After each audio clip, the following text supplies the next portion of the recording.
ओम नमः शिवाय, हर हर महादेव, जय महाकाल, जय पितृदेव। आप सभी लोगों के ऊपर आपके पितृ देवताओं का सदैव आशीर्वाद बना रहे।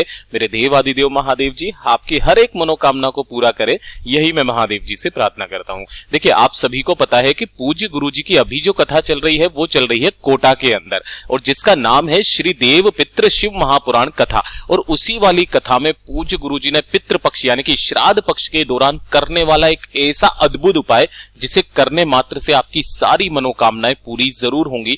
छोटा सा उपाय है, मात्र 3 चावल और 3 फूल आपको लेने हैं और पितरों की बेटी के नाम से आपको समर्पित करना होगा। आप जो मांगोगे वो सब कुछ मिलेगा। पूज्य गुरु जी की कथा से सुनकर और समझकर पूरे उपाय को बड़े ही विस्तार से बताऊंगा, परंतु उससे पहले आप सबसे एक छोटी सी गुजारिश करूंगा कि जो लोग पहली बार आए हैं चैनल को सब्सक्राइब जरूर कीजिएगा और वीडियो को लाइक करके महादेव जी का कोई सा भी प्यारा नाम कमेंट बॉक्स में लिखना मत भूलिएगा। इस पूरे वीडियो के अंदर मैं आपको 3 महा उपाय ऐसे बताने वाला हूं जो पूज्य गुरु जी ने शिव महापुराण की कथा में बताए हैं। ठीक है, तो ध्यान से सुनना, समझने की कोशिश करना। सबसे पहले बात कर लेते हैं पहले वाले उपाय की तरफ, जो कि आपको 3 चावल और 3 फूल से करने हैं। पूज्य गुरु जी का सबसे बिल्कुल नया उपाय है।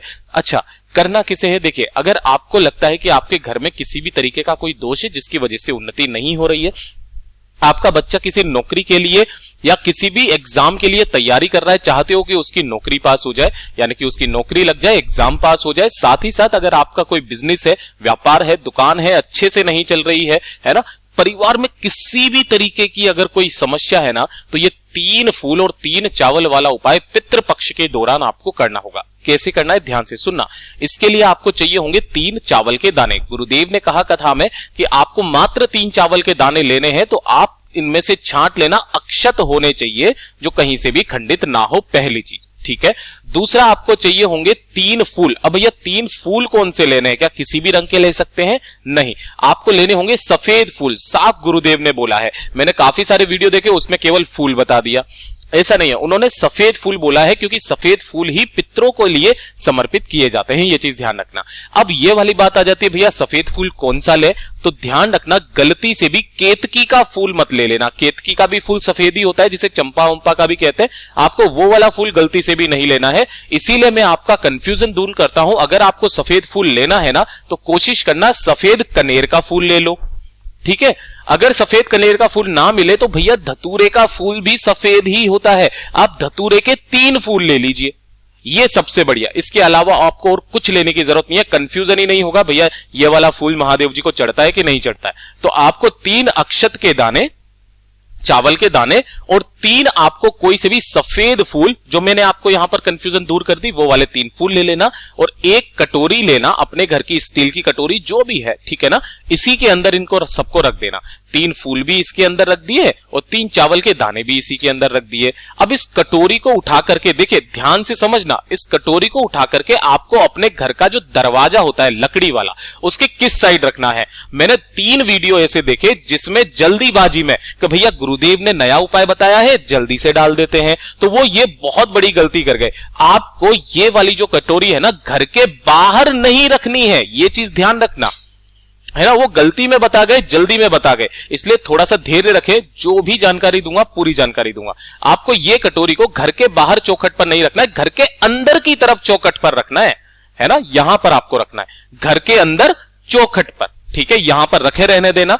हो सके अगर आपने सुबह 10 से 12 के बीच में इसे रख दिया है तो बहुत अच्छी बात है, शाम को आप उपाय कर सकते हो। अगर आपने शाम को रखा है ना, तो इसे रात भर रखा रहने दे, है ना, थोड़े टाइम तक इसे यहां पर रखे रहने देना है, 5-6 घंटे, 7-8 घंटे। ठीक है, रखे रहने दिया। उसके बाद अगर आपने इसे रात भर रखा रहने दिया है तो इसे सुबह के दिन, मतलब दूसरे दिन सुबह उठ करके और 1 लोटा शुद्ध जल जरूर लेकर के चले जाना, पहुंच जाना देवादिदेव महादेव जी के मंदिर शिवलिंग के पास। अब काफी सारे पूछते हैं भैया नहा धो करके जाना है क्या?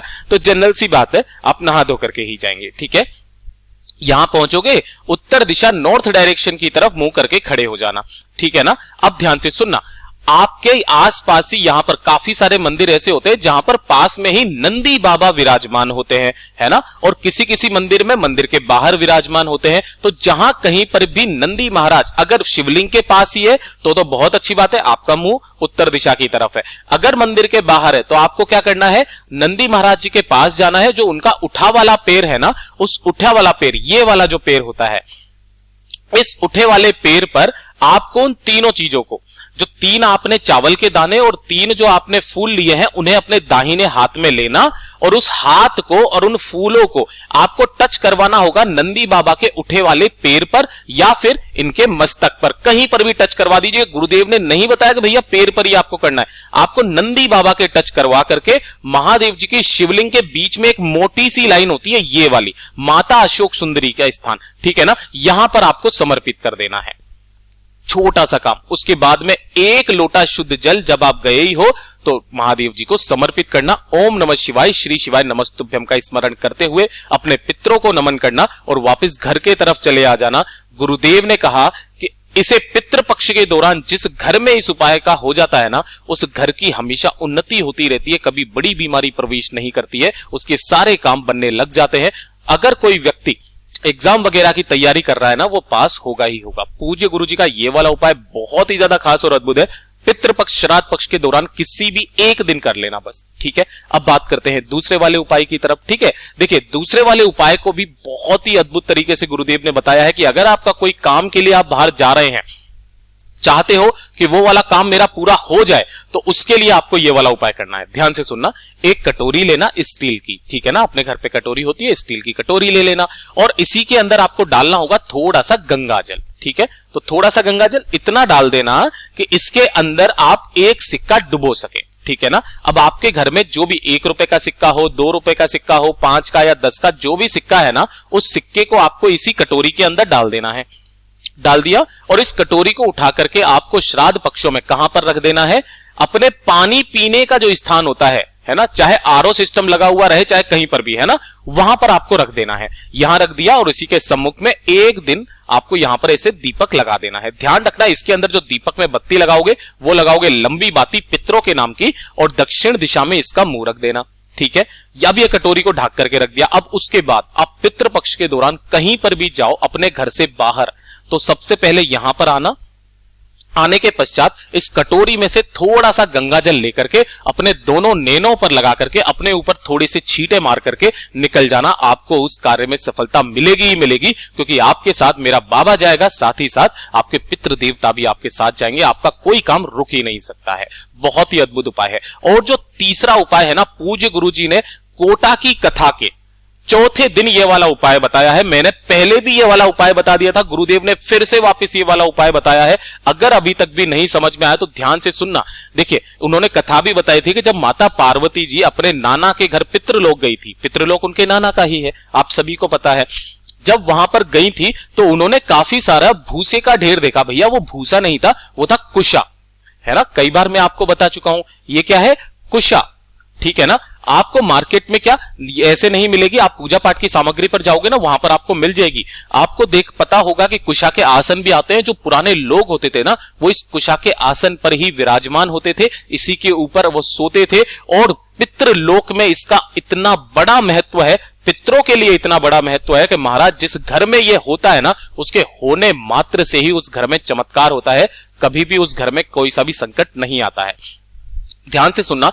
पूज्य गुरुजी ने जब ये वाली कथा बताई थी, मैया पार्वती जी ने जब वहां पर पूछा था कि भैया ये कुशा यहां पर इतना सारा क्यों है ना, तब उन्होंने इसका महत्व बताते हुए गुरुदेव ने कथा में बताया कि जिसके घर में भी इस तरीके से कुशा का बना हुआ आसन या कुछ भी चीज है ना, उसे 3 स्थानों पर अगर जो व्यक्ति रख देता है ना, 3 स्थान होते हैं इसे रखने के, उस घर में कभी भी पितृदोष नहीं लगता, उस घर में कभी कोई बड़ी बीमारी प्रवेश नहीं कर सकती है, उस परिवार के उत्थान में कभी कोई रुकावट नहीं आ सकती है। इतना अद्भुत इसका प्रभाव होता है, ठीक है। वो 3 जगह गुरुदेव ने कौन सी बताई, ध्यान से सुनना, समझते चले जाना। सबसे पहली तो ये कि जब आप अपने घर के अंदर प्रवेश करते हो, है ना, तो अपने घर के अंदर प्रवेश करने पर आपके सीधे हाथ की तरफ, राइट हैंड की तरफ जो भी दीवार है ना, उस दीवार पर अगर कोई कैलेंडर वगैरह लटका हुआ है तो उसके पीछे आप लटका दीजिए। किधर, सीधे हाथ की तरफ। और सबसे बढ़िया कि अगर आपके घर के अंदर जाते ही सीधे हाथ की तरफ आपके मंदिर है ना, तो आप उस मंदिर के आसपास कहीं पर भी रख दीजिए, मंदिर में रख दीजिए, कोई दिक्कत नहीं है।